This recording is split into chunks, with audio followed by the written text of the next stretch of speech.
Christine Razanamasoa ahongana tsy ho filohan'ny antenimietra-pirenena intsony.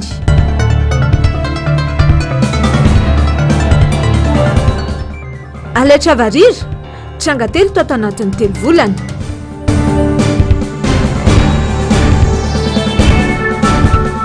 Ranomasimbe Indiana misy andro ratsy ahina ivadika rivo-doza atao anatin'ny 2 andro. Tompoko lasy, tompoko vafy, miarabanao, tonga soa ato anatin'ny fampahalalam-baovao ny MBS ary manasanao ampanajana sy ampitiavana iara-dalana aminay hatramin'ny fivarany. Eo amin'ny vaovao mahakasika ny sosialy avy hatrany amboatsika ny fampahalalam-baovao nolavy ny mpandala ny nentin-drazana ny vokatry ny fanadihadiana nataon'ny firaisamoam-pirenena milaza fa toromarika avy amin'ny PIMAS no ny fitadiavaka-rena no mampirongatra ny fanolanana sy ny fanaovana firaisana ranofo amin'ny olopady amin'izao fotoan'izao. Misy fijery roa samy hafa kosa nefa ny fahitan'ny mpahay fiarahamonina ny trangana fanolanana izay mihamrongatra amin'izao fotoan'izao. Eo ny makasika ny fitadiavam-bola fa eo ihany koa ny makasika ny lafiny ara-pinoana. Fanadihadiana ataon'ny avitra Solondrabe, Nansira ary vola ary mbola afa-tsara. Trangam-piarahamonina mirongatra amin'izao ny fanolanana zaza tsy ampy taona sy ny fanaovana firaisana ranofo amin'ny olopady ary dia miteraka ady hevitra be izany eny anivon'ny fiarahamonina. Mbola tsy fantatra mazava nefa ny tena antony mampirongatra azy io ary ireo zazavavy kely no hiaran'izany tatoato. Raha ny valim-panadihadiana nataon'ny hetsika ny finakanga momba ny fanolanana dia mifandray amin'ny fanarahana ny toromariki ny PIMAS ahazoana harena no antony izany. Nanambara nefa ireo mpandala ny fomban-drazana fa tsy mifanaraka amin'ny soatoavana mahamalagasy ny fanolanana sy ny fanaovana firaisana ranofo amin'ny olopady. Ny fidiran'ny kolotsaina sy ny fanatontoloana izay tsy misivana eto amintsika no mitarika kolotsaina vaovao ka mahatonga ny olona natao foana. Amin'ny fomba malagasy dia tsy azo atao ny manao ratsy. Mandeha marina, ny rariny, ny hitsiny, matahotra ny tsiny, matahotra ny tody. Ary azan'ny loha samangina izay na fandriamanitra ao atapon'ny loha. Zay zavatra rehetra mifanohitra amin'izay dia tsy fomba malagasy. Fanolana ankapobeny ny resahako. Mahatonga an'ity fanaovana keriny fa tsy fanolana fi ny aolana eo vehivavy izy aolana. Ny lehilahy misy aolana isy amin'ny ankapobeny tsy nisy nanao an'izany eto amin'ny andron'ny tolo mba mahita tara hatrany amin'ny andron'Andriamasina vala hatrany amin'ny Renampoinimerina hatrany amin'ny andron'ny Rafosy Rangita fa tsisy malagasy mpanolona sy mpanao aterisetra izany. Fa noho ny fidiran'ny fahitalavitra vahiny, vidéo, télé, internet, bobaka beto, misy sary fahavetavetana sy isan-karazana miboridana porno zany raha tsy natorona sy ny reto pédophile sy ny sisy reto rehefa mijery io matetika ny lohanao masonao dia mifindra any amin'ny atoy dia lasa miteraka ho azy alay-pana anao an'io na tiana na tsy tiana satria misy fanahy ratsy mihitsy ho anatin'ireny. Ny olona idiran'ireny no manao an'io fa indraindray koa mba irovana ny retsy le vahindritra sy mipampiditra dia atolaka ny fomba gasy. Ho an'ny mpahay fiarahamonina ny fahadiovana na ny mahaviritsiny dia miankina betsaka amin'ny finoana. Tranga mety isy kanefa miankina amin'ny finoana ifitorany ihany koa no mahatonga ny tranga iray amin'ny olona virjiny. Amin'izay resaka fiampinoana zay ihany dia mety hoe marina tokoa fa rehefa manao zavatra ny olona anankiray any ahony an'ilay finoany dia hoe zavatra atao hoe mbola tsy madio dia mety hoe endrika fahadiovana ilay izy. Dia ny heno matetika moa izany dia hoe manao sorona tovovavy mbola virjiny, manao sorona zazavavy ohatran'izany satria misy an'izay symbole zay zany voizin'ilay resam-pinoana ao anatin'ilay izy satria finoana foana na ny fanaovan-dratsy ary. Fa raha ohatra indray hoe izy ao anatina hoe manao an'izay dia takin'ny finoana ohatrany tsy dia fahenoko loatra zay fa ny manao sorona misy zany amin'ny lafiny sasany fa ny miray amina olona vijisiny ihany mety hoe tsy dia be loatra. Ankilan'izay nefa dia manjaka ny kolotsain'ny fitadiavam-bola izay mitarika amin'ny fahalovana eto amin'ny firenena. Mafy ny fitadiavana ankehitriny ka lasa mirona amin'izay mora ahitana vola ny rehetra. Izany filana izany dia mitarika amin'ny fahasaina miopampana mihoatra amin'ny maha-olombelona. Tady vato ohatra ianao na hitrandraka ohatra ianao dia sarotra be ilay izy, compliqué ilay izy satria misy lafiny araky ny lalàna, misy kajin'olona sasatsasany mibahana ao anatin'ilay izy dia any ka heverina ho zavatra tena hoe tsy ho azo mihitsy. Tenen'ny malagasy raha vao zavatra heverina fa sarotra be ohatra izany dia ankininy amina finoana ilay izy. Dia ilay finoana io ohatra hoe misy fomban-drazana misy ohatran'izany dia any mety isinny hoe dia manao sorona dia olona ohatran'izao na zavatra ohatran'izao satria misy symbolique misy symbolisme ao anatin'ny zavatra izay atao zany raha vao miseham-pinoana zany hoe mifanojo ao ny fitiavana akarena sy ny fitiavana ampiatra n'lay fahefana izay ananany matetika ny matanjaka na lehilahy na ohatrohatran'izany amin'izay marefino izy dia fitrangana phénomène na domination na phénomène na pouvoir le izy amin'ny lafiny ara-sosiolojika zany. Adevitra mbola tsy nahitana vahaolana ihany koa ny lalàna famaizana milaza ny tokony amosirana ireo mpanolona zaza tsy ampy taona. Mizarazara tanteraka ankehitriny ny hevitra ho an'ireo mpanao politika, ny firaisamonim-pirenena sy ny olom-pirenena ary ny iraisam-pirenena. Namafisy ny mpandala ny enti-paharazana hatrany fa mila ampiarina ny sazy mba hifampifehezana handrindrana ny fiarahamonina. Fa mbola miady ao anatin'ny fampivinjo azy ireo amin'ny olon-drehetra ny fikambanana albinos Madagasikara hiara-ny fanavakavahana na ankolaka na mivantana izy ireo amin'ny sehatra maro samihafa eto amin'ny firenena. Matahotra amin'ny ainy ihany koa ireo olona manana toe-tena varitra satria mbola misy foana amin'izao fotoana izao ny fakanakeriny azy ireny. Tati-baovao ny Injava Andriamahefa sy ny Arotanjona. Olona manana toe-tena varira telo no lasibatry ny fakanan-keriny tao anatin'izay 3 volana voalohany taona 2024 izay teto Madagasikara. Ankizy ny roa tamin'ireo akambola tsy hita popoka hatramin'ny androany. Raha matotokony 70 taona kosa ny iray izay notapahandotany amin'ny distrika ny Betroka. Mbola tsy tratra araka izany ny tanjona ny amin'ny anafoanana tanteraka ny firongatry ny alatra varira eto Madagasikara. Hatreto aloha dia mbola matoa mijoro foana ny fikambanana dia mbola tsy tratra izay tanjona izay izay indrindra no antopy ny fikambanana mbola misy ny fakanan-keriny hatramin'izao tamin'ny volana vitsivitsy zao dia nisy ramatoa 70 taona izay nitapahana ny lohany ramatoa manana toe-tena varira izy io tany faritra district Betroka iny dia izay indrindra no amafisy mbola amafisinay hoe aiza ho aiza ny zon'olombelona makasika izay zavatra izay. Ankoatra izay mbola miseho amin'ny endro maro samihafa ny fanavakavahana ireo olona manana toe-tena varira eny anivon'ny fiarahamonina sy ny amin'ireo sehatra samihafa. Hita sy ireo matetika ohatra ny any amin'ny tontolon'ny fampianarana sy ny tontolon'ny asa. Misy izao ankizy izay tsy niraisiny teo amin'ny sekoly izy 5 taona izy io eny amin'ny maternelle fa hoe raha mbola tsy mitondra solomaso dia tsy afaka ho raisinay io ankizy io. Tsara mampafantatra nefa fa ny olona manana toe-tena varira dia manana olana amin'izay fahitana izay zay efa nisy fandaminana ihany nataonay amin'ny tompony nandraikitra ny sekoly io fa hatramin'izao mbola tsisy vokany voarainay. Misy be dia be ao aminay ao ny manam-pahaizana nahazo diplôme ambony nefa tsy voaray amin'ny sehatra fanjakana io na tsy miankina dia izay mbola misy ezaka lehibe mila ataontsika manoloana izay zavatra izay. Raha nitatitra azo manodidina 20 ny trangana fakanan-keriny olona manana toe-tena varira teto Madagasikara tamin'ny taondasa. Mbola tsy hita mandraka androany ny 5 tamin'ireo. Nanamafy ny filoha-hevitry ny fikambanana albinos Madagasikara fa toy ny olon-drehetra ihany izy ireo ka tsy tokony hisy ny fanavakavahana sy ny fakanan-keriny azy ireo izay miteraka orohoro sy raritsaina eny anivon'ny fiarahamonina. Fa mila ampidirina anaty fampianarana fototra ny fampahafantarana ireo karazany zavaboary indrindra ireo mampiavaka ny Madagasikara eto amintsika mba hitsiriana ny fitiavana sy ny fiarovana azy ireny ho ny olom-pirenena. Mila ahompana amin'ny fampifanarahana ny filana sy ny zava-misy eto amintsika ihany koa nefa ny fanabeazana sy ny fampianarana ho kosa ny mpandala ny mamalagasy raha ndresaka tamin'ny hiavitra Solondraibe Nancy Raharvola ary mbola afatsara. Ny 20 isanjaton'ireo biby sy zava-maniry eto Madagasikara dia tsy fahita eran-tany afa-tsy eto amintsika ihany. Mialany tamingana sy kelikely ny fireo karazam-biby mampiavaka ny Madagasikara noho ny fanondranana antsokosoko sy ny fihazana miompampana. Ireo arena voajanahary ireo no mahatonga antsika ho firenena 720 tokony ho tsidihana maneran-tany amin'ity taona 2022 ity araka ny navoakan'ny magazine Outside.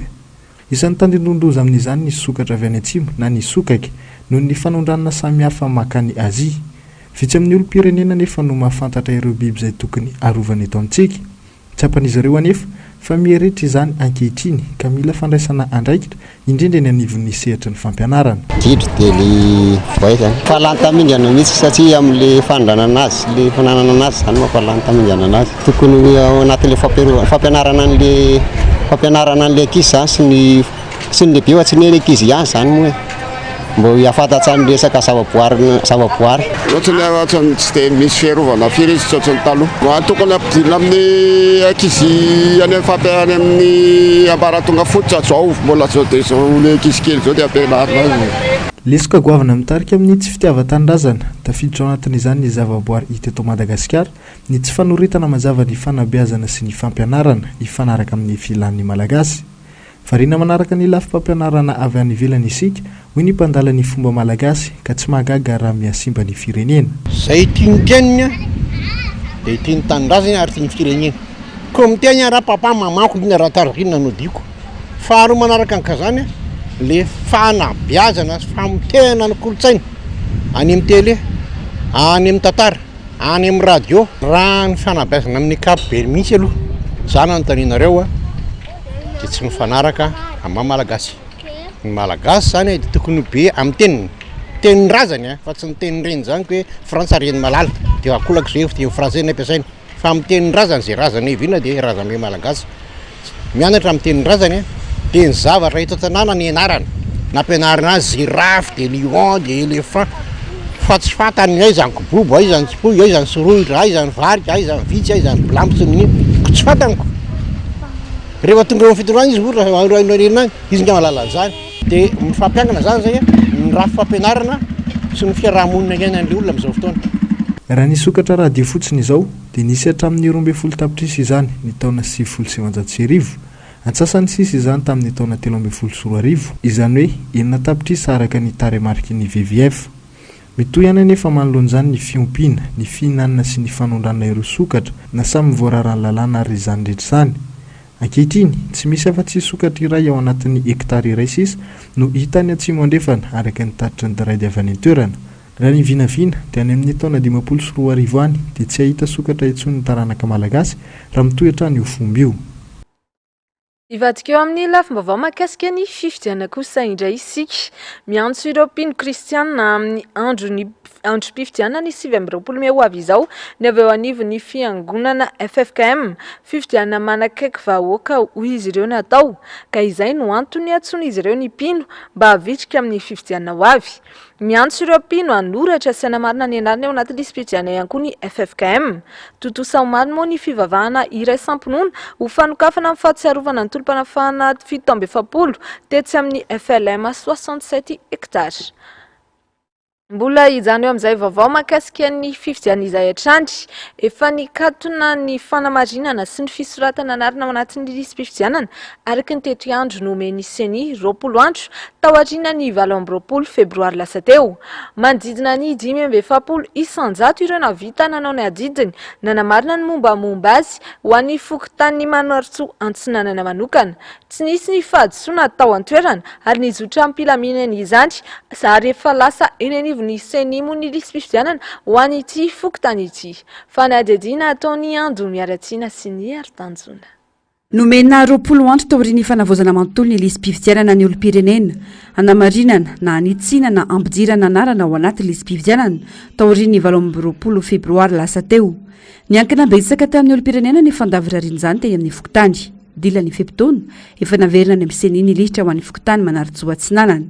Manodidina ny 570 isan-jato ireo navidany adidiny. Misy olona vaovao zato eo kosa tafiditra. Olona voafeny taona sy ny findramonina ny ankamaroan'izy ireo. Miverina ny fokontany indray ny lihitra avy eo ijeren'ireo olona nafiny fipetraka afaka mifidy sy mahazo kara-pifidianana. Nazoto zany nanamarina fa misy ihany koa nefa nireo izay mieritreritra fa efa nahazo kara-pifidianana izy taloha dia tsy nieritreritra ny ijeriny anarany eo anaty lisam-pifidianana intsony fa hoe efa nahazo izany dia efa tsy maintsy ao. Fa ny tena betsaka ny soratra anarana zany teto aminay dia ireo izay voafeny 20 taona sy ireo olona mifindra vao mifindra zany. Raha ny olona nanamarina ny anarany tao anaty lisam-pifidianana zany hatreto mbola tsy nisy fahadisoana mihitsy aloha hita amin'ny fokontany. Amin'ny faharaiky amby 20 volana Marsa moa farany dia tapitra teo zany fa lasa ny lisa. Makany amin'ny seny izy zany dia miverina makaty amin'ny fokontany amin'izay amin'le amoany amin'le anina amoany an'le inty izy teo le miaraka amin'le kara-pifidianana. Amin'le efa fifidianana izy zany vao misy retour miverina aty amin'ny fokontany. fa ny kara-pifidianana no avoaka ny après an'io zany tapitra treo zao fa tsisy tsony ny fampidirana olona fa zavatra lista ihany koa tsisy lista mivoaka ihany koa fa raha tsy le lista raha mifokotany le anaraha mifokotany le misy ny fifidianana dia manana anina izay zany ijerevanay amindreo le olona am'le makan'le kara-pifidianana le mbola tsy nahazo satria mila mivoaka eo le lista dia mila manao siny eo le olona makany kara-pifidianana. Ny 20 Mey ho avy izao no hiatrika fifidianana solombavambahoaka ny malagasy raha ny tety andro mpifidianana. Mila mandray andraikitra tandrify azy ny olo-pirenena rehetra ka tsy raviravi-tanana fa andray anjara mavitrika ho fanavotam-pirenena. Eo amin'ny vaovaony politika kosa indray dia mirongatra ny fanenjehana ny filohan'ny antemeram-pirenena Kristina Razanamahasoa tao aorianan'ny fanambarana nataony ny sabotsy lasa teo. Adidy amin'ny mahafiloha ny androm-panjakana sy amin'ny mahasolombam-bahoaka azy no nataony ho ny filoha lefitry ny RMDM raha nitondra ny fanohon-kevina mahakasika izay fanakianana sy fanenjehana tao an'ny filohan'ny antemeram-pirenena izay. Tato-baovaony Njavandriamahefa sy ny Aritanjona. Nanao ny adidiny amin'ny mahasolombavambahoaka azy ary amin'ny mahafilohana androm-panjakana azy ny filohan'ny antemeram-pirenena hony avy amin'ny RMDM. Marina tsy nisy azo nolavina ireny fanambarana nataony ireny satria iaraha mahita tokoa ny fantrana lalamazo ny vahoaka malagasy ankehitriny. Androm-panjakana menkajy fa tsy sanatria atao izy ny tsy nataony ivelany androm-panjakana ny zavatra nataony fa nataony tao anatin'ny androm-panjakana io izy ny tokony hanome hasiny sy hanome hajiny androm-panjakana io tsy ireo tompony eo anatiny. Dia vatsika frantsay ny hanome hasina an'io say dia vatsika ny Rwanda hanome hasina ny androm-panjakana antsika raha tsika tompony tsy manome hasiny azy ka izay fotsiny na ny remarika mba tena nanaitra tao hoe mba tsy mahay manaja androm-panjakana kosa aloha areto no milaza azo mpitondra reto e. Manitsakitsaka tanteraka ary tsy manisy asin'ny androm-panjakana izao fitondrana izao ny fanazavana. Tsy nisy tokoa mantsy natamingana député iray avy amin'ny IRD aza nanatrika io fiantsona nataony filohan'ny antemeram-pirenena tena tsy mazaza io. Fa miteny izy amatopotra andraikitry ny firenena azy hoe aleo aloha alamina ny tany mba hisiny apaisement politique hiresantsika tontolo politique. Zay ny fahazoko azy. Faharoa manambara ny alahelo koa izy ny amin'ny maha-olombelona azy satria be loatra le tsindry hazo leny ataon'ireo namany-piara-mitondra aminy ny amin'ny toetra tsy mety tena nambarana zay alahelo zay izy. Ary ny fahatelo nanapirofo izy fa mitady firaisan-kina ny firenena malagasy ary niporofoina an'izany ny antsony ny olona rehetra ka nahavoasolo tena tokoa ny sarangan'olo samihafa. Fa ny zavatra nanahitra fotsiny tao anatin'io androm-panjakana no resahana filohan'ny androm-panjakana no miantso misy parlementaire na député tsy tonga na tsy mitovy ny hevitra na tsy tianao le olona hajao le androm-panjakana dia ireto olona reto zany dia efa tsy hanaja io androm-panjakana mihitsy nefa député. Nambaran'ity filoha lefitry ny RMDM ity ihany afa-tsy ny filohan'ny antemeram-pirenena ihany no nahatsiary voafitaka izao fitondrana izao fa ny vahoaka malagasy rehetra ny andrana fiovana tamin'ireny fanonganam-panjakana ny taona 2024 ireny. Nanao fanambarana moa ireo solombavambahoaka avy amin'ny IRD androany nilaza fa mpanakorotana sy mpanonga-panjakana ny filohan'ny antemeram-pirenena Kristina Razanamahasoa. Ny antsony biro politika ny IRD andray fanapa-kevitra entitra ho an'ity filohan'ny androm-panjakana ity izy ireo. Mitaky ny ampiarana ny andininy faharoa amin'ny fitopolo amin'ny lalam-panorenana manaisitra ny mahasolombavambahoaka ny Kristina Razanamahasoa ihany koa ny sekretera nasionaly ny antoko TGV. Voalaza fa tsy manaraka ary tsy mitovy hevitra amin'ny vondrona na voavidy azy. Mety amorona fivoriana tsy ara-potoana tampoka eny anivon'ny parlemanta roa tota indray ve izany ny mpitondra ka hanongana tsy misy fepetra ity filohan'ny antemeram-pirenena na sany joro sy ny lazany marina ity. Toy izay ihany koa mantsy ny zava-nitranga tao aorian'ny ampamoaka nataony filohan'ny antenemeran-dolona teo aloha Hermanana Razafimahefa. Andrasana araka izany ny tony vaovao. Fomba fanao tsy mahagaga ny fanenjehan'ny mpitondra ireo olona tsy mitovy hevitra aminy. Manomboka indray izao ny fanenjehana ny filohan'ny antemetram-pirenena Kristina Razanamahasoa tao aorianan'izay fanambarana nataony tamin'ny sabotsy lasa teo izay. Ny tena izay nilaza fa mahatsiaro voafitaka tamin'ny tolona izay natao tamin'ny taona 2024. Tsy izao fiainana izao izy noho ny fanarahana ratsy ivona nambarany tamin'ny sabotsy lasa teo. Androany dia fananameloko filazana io ny ekipan'ny fitondrana ary izay nitondrany fandaharana miara-manonja valokafatra avy hatrany. Iasana Andriamalala sy Manora Andriamalala no mamintona izay fandaharana miara-manonja izay. Tsy zaka ny sain'ny mpitondra fanjakana ny kiana sy ny filazana ny manjo ny vahoaka malagasy nataony Kristina Razanamahasoa filohan'ny antenimieram-pirenena ny sabotsy lasa teo. Tsy aivina fahalazany tenany fa tsy ho tahaka izao ny fiainan'ny malagasy amin'izao fotoana izao noho ny fanarahana tamin'izany fotoana ka mahatsiaro tena voafitaka idy farany. Mahantra loatra ho izy ny malagasy aty amin'ny taona 2024. Tsy ny andry ela fa androany dia fananeho ny tsy fahafaliany ny mpitondra fanjakana indrindra fa ry zareo volomboasary ka nilaza fa tokony esorina tsy ho solombavambahoaka i Kristina Razanamahasoa. Filazana ny marina iainan'ny vahoaka ho kosa itsakilany ny fandarana miara-manonja ny nataony ka tsy misy fahotana sy fikasana anonga-mpanjakana akory izany.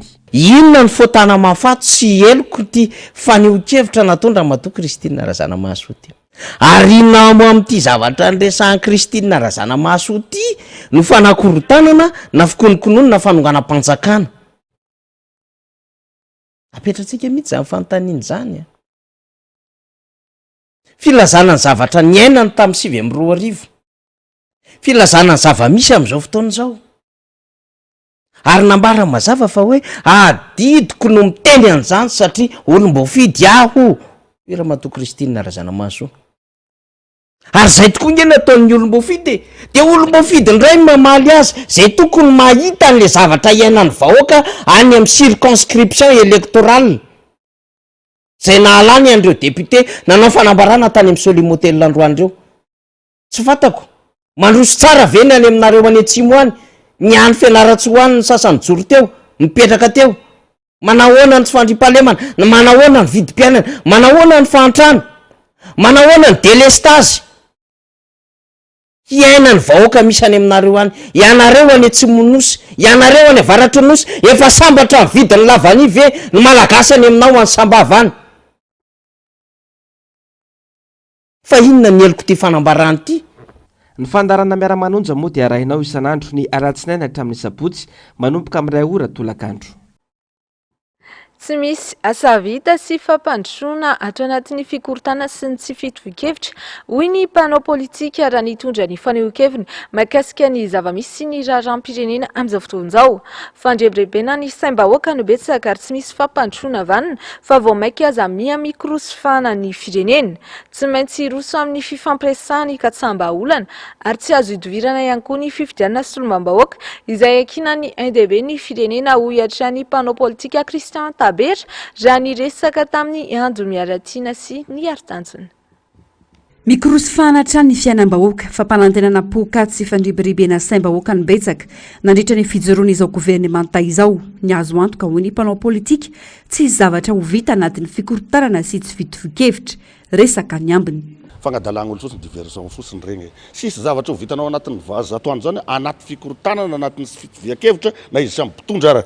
Na ny baera raha regny mazavane ny baera eto ane zany ny tena hoe baera tena raha eto dia ny Union Européenne mazava ny fagnambaran'ny Union Européenne regny ange hoe tsy maintsy mila na dia lany aza le filohan'ny république hozy ninona endrika analaniana dia tsy maintsy mila dialogue andraisan'ny rehetra anjara mba hisiny ny stabilité politique ka ny baera zany tsy afaka agnome volanao ka ino ara ny oesanao eto tadidio nefany fa 5 na 7 koa mihitsy aza ny vola zay mihodiny amin'ny fampidingan-drara ampanjakana eto dia vola avy amin'ireo baerasika traditionnel reo dia ny banque mondiale sy ny FMI zany ka nefany ny Union Européenne elakile na vavahady lehibe manokatra an'izany findramam-bola zany maneran-tany ka izy ara iny zany efa iny raha nataony ka inona moa zany ny fanantenantsika andeha isy résultat agnatin'ny 100 andro ary aza manao karazana fanamby amin'ny zavatra tsy ho vitanao am'voaka malagasy sy firenena malagasy fa masiny ty tany ty sa vita zavatra zato andro zany ianao par rapport ny zavatra tsy vitanao agnatin'ny 10 taona tary da agnatin'ny zato andro venao résultat ino tsy azo itovirana ny sina fifampirisana mialohan'ny fifidianana mila mandraindraikitra ihany koa ny olo-pirenena rehetra ahisafidy marina ny olo izay veriny fa afaka hisolo vava azy eny amin'ny antenemeram-pirenena tsy ho voarebirebin'ny vola fa mimetraka ambony ny fitiava-tanindrazana ho tombontsoa-pirenena ka maheza mifidy osolo tegnanao isolo vavanao egna amin'ny antenemeram-pirenena zay ihany ny vahaolana mba isin'ny fentraika hoe mba hagnovagna fiainasika zany na de tsy zato isan-jato ara fa mba misy zavatra miova satria mazava ny tenin'ny filohan'ny antenemeram-pirenena zay mbola arabaiko eto problemana olona eto eo ihany le lalàna fa problemana olona eto ka noho izany zavatra zany mila magnova olo asika amin'ny alalany maro anisa egny amin'ny antenemeram-pirenena de mba hitasika ny vokatsoa azo am'izay ho an'ny firenena so ny taranaka malagasy rehetra anatin'ny firaisan-kinana ho azona antoka ny sy ny fampandrosoana eto amin'ny firenena dia iny vaovao ihany koa ny anakatonantsika tanteraka ny lafim-baovao politika ary verenantsika amin'ny vaovao sosialy indraiky afaka mandrodana ireo fotodrafitrasa tsy nahazona lalina ny ben'ny tanàna raha ny voarakitry ny lalàna ho ny ben'ny tanàna etsy amin'ny komina Alasora tsy tokony ho tonga amin'izany anefa fa azo ataony mampafantatra sy mampianatra ary mampanara-dalàna ny mponina amin'ny mety tsy mahafantatra ny lalàna mifeny fananganana fotodrafitrasa toy ny ezaka ataon'izy ireo amin'izao manangana ny manara-dalàna eny amin'ity community yavitra solondrabe sy mbola avatsara mitatra aingana be ireo tanàna manodidina Antananarivo renivohitra na ny miatsinanana na ny mianavaratra na ny mianatsimo ary ny miakandrefana profin'izany ety amin'ny komina Alasora manakaiky ny bypass eo amin'ny district Anavaratrano ao anatin'ny heritaona monja 300 hatramin'ny 500 ny fahazon-dalana anangana na ny permis de construire mivoaka ao anatin'ity komina ity misy ihany koa ireo manangana tsy nahazona fahazon-dalana fa vitso ny ben'ny tanàna eny an-toerana manaraka ny drafim-panajariana an-tanàn-dehibe na ny plan d'urbanisme directeur ho an'Antananarivo renivohitra sy ny plan d'urbanisme de détail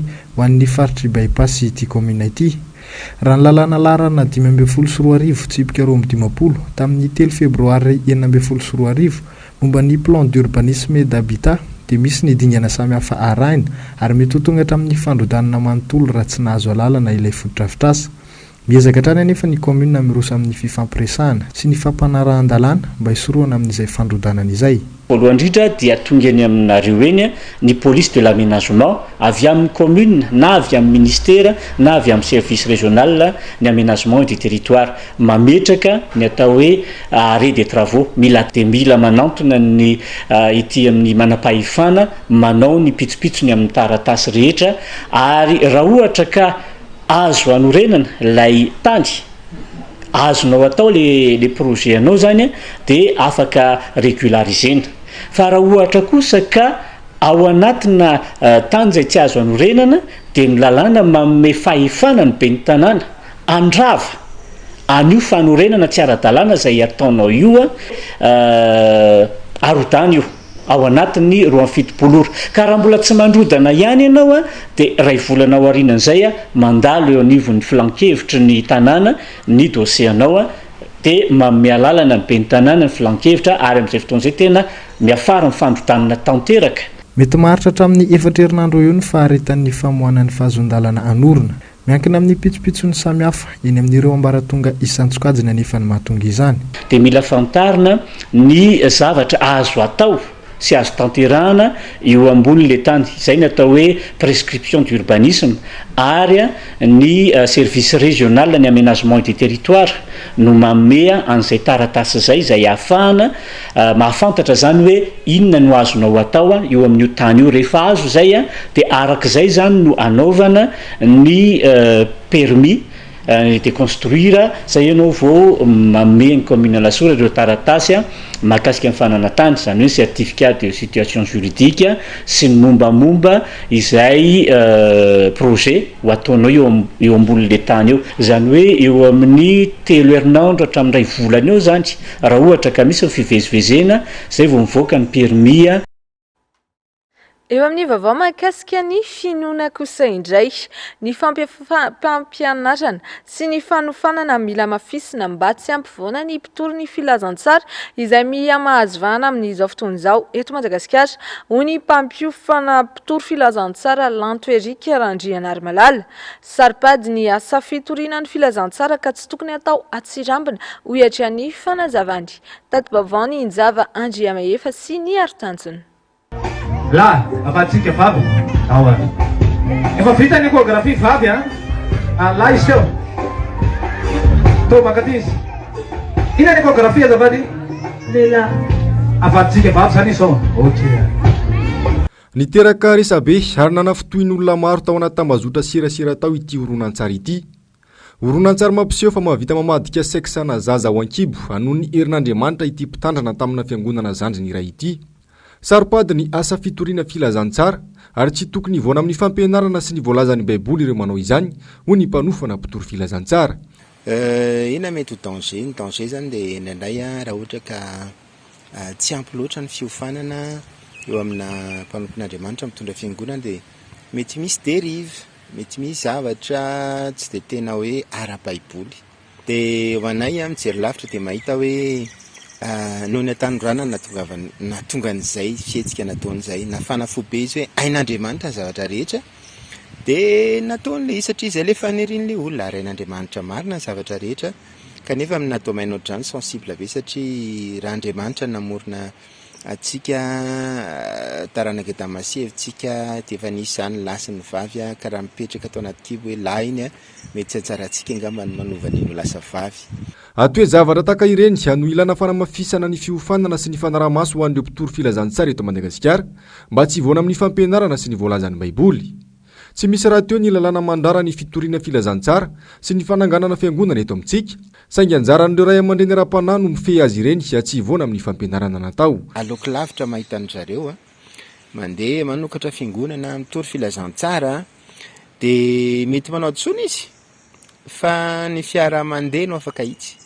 Fa raha ohatra zany hoe nitahotra ny adosoana no antony tsy hananganana fiangonana dia tsy hanao ninina etsika satria eny am-pandehanana eny zany le mpanompon'Andriamanitra manangana fiangonana dia mahita hoe zao ny azo atao, zao ny tsy azo atao kanefa kosa na izany zany dia anjaran'ireo ray aman-dreny ara-panahy zany no mampianatra manofana zay maximum mba hoe sady velatra ny filazantsara no tsy andehany amina deriva ihany koa. Fantatra moa fa efa nifony ary nilaza ny anitsy ny fomba fiasany ity fiangonana naberesaka teto amin'ny firenena ity. Ny joro nananatra ary nanitsy azy ireo ny fiombonana ny mpitory filazantsara eto Madagasikara. Eo amin'ny vaovao mahakasika ny mety ho toetrandro kosa indray no anovizantsika ny fampahalalam-baovao. Ahina hivadika rivo-doza atao anatin'ny 2 andro avy ilay andro ratsy miforona ao amin'ny ranomasimbe Indiana any amin'ny faritra atsinanan'ny Sava ka hitondra ny anarana hoe Ganam raha mahafeno ny fepetra hoy ny fampitam-baovao avy eo anivon'ny meteo. Tsy hitratanety kosa ny ivon'ity andro ratsy ity saingy hitondra rotsakorambe amin'ny toerana maro eto amin'ny nosy. Nataony Ando Miaratina sy ny Artanjona. Tamin'ny 10 ora maraina teo dia tany amin'ny 7.7 kilometatra atsinanana somary avaratra atsinanan'ny Voemar no nisy ny foibe n'ilay andro ratsy miforona ao amin'ny ranomasimbe Indiana atsinanan'ny faritry Sava. Mikisaka miadana miakandrefana somary avaratra andrefana izy ka mahafaka 7 kilometatra isan'ora. 10 kilometatra isan'ora ny rivotra entina izay arana tafiotra 10 kilometatra isan'ora. Tombanana ivoatrainga ny ity andro ratsy miforona ato anatin'ny 2 andro avy ity ka hitondra ny anarany hoe Ganamera mahafeno ny fepetra.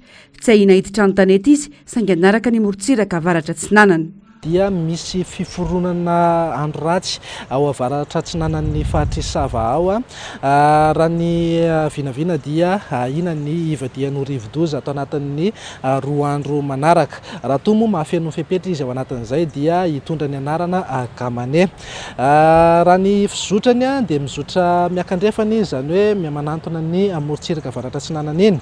Hatreto aloha raha ny vinavina dia tsy hiditra an-tanety ny ivony fa anaraka amin'ny iny morotsiraka avaratra tsinanana iny ary ano any amin'ny faraparany herinandro any zany hoe amin'ny lakamisy na zoma ano any no tombanana analavitra tanteraka ny Madagasikara zany ny ivon'ity rivo-doza ity ka andeha ho any amin'ny nosy rahavavy Maurice na La Réunion any. Natsiditra tanety aza ity ivon'ny rivo-doza ity hiteraka fikorotana ny toetry andro any amin'ny tapany avaratra tsinanana ary avoana tsinanana ary hitondra rotsakorana betsaka ho ratsy ihany koa ny toetry ny andro an-dranomasina indrindra eo anelanelany tanjona bobaomby ka hatrany vatomandry. Mila miomana araka izany ny mponina any amin'ireo faritra voakasika mba hapiatra ny fepetra mikasika ny filazana miloko maitso. Hitondra rotsakorana betsaka any amin'iny fatra avaratra tsinanana iny ity rivo-doza ity. Vokatra izay indrindra dia mba ho fiomanana amin'ny fiatrehana ny rivo-doza dia mahazo fampitandremana miloko maitso mahakasika ny rivo-doza ny any amin'ny fatra diana zany hoe Antsiranana voalohany sy faharoa atorak'izay ihany koa ny any amin'ny fatra Sava mihitatra hatrany Maroantsehatra Mananaravaratra Soanerana Ivongo ka hatrany Sainte Marie. Entanina zany mponina amin'ireo toerana ireo hiomana amin'izay fiatrehana ny rivo-doza izay. Entanina ihany koa mba hiomana amin'ny fisian'ny rotsakorana betsaka satria mety manodidina eo amin'ny 100 na mihoatra ny 100 milimetatra aza ny tany-rotsakorana ao anatin'ny 420 ramonja. Etsakilan'izay rehefa manakaiky atsika io rivo-doza io dia saika hiamafy ihany koa ny rivotra any amin'iny faritra avaratra tsinanana iny. Tsinanana iny dia tokony tsy hivezivezen'ny mpiandrika sy ny mpampiasa ny ranomasina intsony manomboka izao ka hatramin'ny faraparan'ny herinandro any satria mahery na ahery be mihitsy ny ranomasina. Entanina trandraraka izany rehetra anaraka ny toromarika omeny malam-pahefana isan-tokony ho an'ny faritra Analamanga manokana ahazo vahana ny varatra aza. Andrahoana ary omalika ny andro sangisava mendalan zany amin'ny farany herinandro any. Eo amin'ny vaovao mahakasika ny fanatanjahantena kosa indray dia niondrika tamin'ny isa 2 no tsy misy teo anatrehan'ny Rwanda ny ekipa pireneny Bahrain Madagasikara nandritry ny lalao ara-piralahiana tournoi amical international fenêtre FIFA natao tetsy amin'ny kianjan'ny Bahrain ny atoandro teo. Vao nanomboka kely ny lalao dia natafiditra baolina voalohany ry zareo Rwandais teo amin'ny minitra 7:20 no natafiditra baolina faharoa indray Rwanda ary io isa 2 no ohatra no isan'ny sarany rotonta na dia niezaka naneo ny fahaizany aza ny ekipa pirenena malagasy dia hita ho sahirana ihany manoloana ny zareo Rwandais. Anisany nahazoana tsikera avy amin'ny mpijery baolina kitra ihany koa ny aratsy ny kianja ny lalaovana eo amin'ny kianja ny Bahrain Mamasina androany satria nifakofaka ny bozaka maitso teo amin'ny kianja ny Bahrain Mamasina io. Eo amin'ny maresaka iraisam-pirenena kosa dia lehilahy 4 no voasambotra heverina ho nandray anjara tamin'ilay asa fampiroroana niseho tao Moscou. Nanokana 3 andro isaonana kosa ny filoha Rosiana Vladimir Poutine atsiarovana ireo namoniainy vokatry ity asa fampiroroana ity. Yasinandre Malala sy Manu Randre Malala. Efa nisy voasambotra ireo verina fa nisan'ireo nandray anjara tamin'ilay asa fampiroroana nitranga tany Moscou ny zoma alina lasa teo. Naseho tamin'ny mpanao gazety Rosiana ireo voasambotra. Fantatra fa tsy latsaky ny 30 ireo namony ainy tamin'ity asa fampiroroana ity. Labsy ny rehatra sy fanaterana fehezam-boninkazo ho fahatsiarovana ireo namony ainy no nandrakotra ireo toerana maro tao Rosia sy ny manodidina. Nametraka 3 andro isaonana ny fitondrana Rosiana ho fahatsiarovana ireo namony ainy. Mbola mitoy kosa etsakilany ny asa ataony sampana mpamonjy vona any an-toerana hitadiavana ireo vata mangatsiaka mbola tsy hita. Ny fandaharana ahoana marina sy Global News ary ny horonan-tsary mitondra ny lohateny hoe RR no arahinao ao aorianan'izao fampahalalam-baovao izao. Mankasitraka anao ny ara-dalana aminay hatramin'ny farany, manome fotoana anao ny tenako amin'ny rahampitso indray. Veloma tompoko.